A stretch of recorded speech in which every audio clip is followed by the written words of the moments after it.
Hello বন্ধুরা, তোমাদের সাথে দেখা হচ্ছে আবার একটা আমার মিনি ব্লগ নিয়ে। তো দেখো, সকাল সকাল ভিডিওটা শুরু করেছি, কিন্তু দেখো চোখে যেন কি একটা কামড়ে দিয়েছে, চোখটা পুরো ফুলে আছে। এদিকে যাব কালকে আবার বিয়ে বাড়িতে।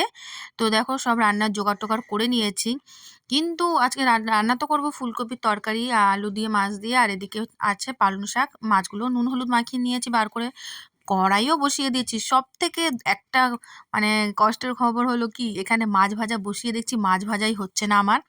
দেখছি যে এই যে 3 পিস মাছ, এই 3 পিস মাছই শুধু জাস্ট ভাজা হয়েছে, আর হয়নি।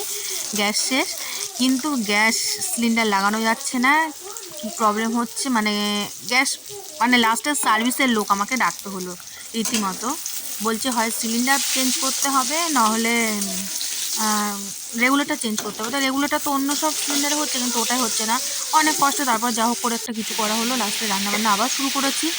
অনেকটা লেট হয়ে গেছে, অলরেডি বেজে গেছে প্রায় 1টার ওপরে। এদিকে কৌশিককেও চান করানো বাকি, আর এদিকে তরকারিটা বসিয়েছি। তো সেরকমভাবে আজকে কোনো কিছুই দেখাতে পাইনি, যেহেতু মাঝখানে আমার আজকে ওখানেই 2 ঘন্টা লেগে গেল। তো তরকারিটা তো হয়ে গেছে ফুলকপির, এখানে এখন পালং শাকটা হচ্ছে বড়ি দিয়ে করব। তো দেখো, মাছের ঝোলটা আমার রেডি হয়ে গেছে, শাকটাকে আর দেখাতে পারিনি।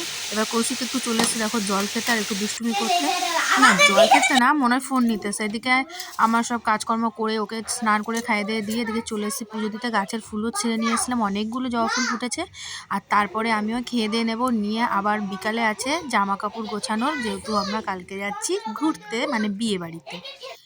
তো দেখো, আমার জামা কাপড়ও গোছানো হয়ে গেছে, রেডি হয়ে গেছে। কালকে আবার তোমাদের সাথে দেখা হবে আমার নতুন ব্লগ নিয়ে। আজকের মতন টাটা।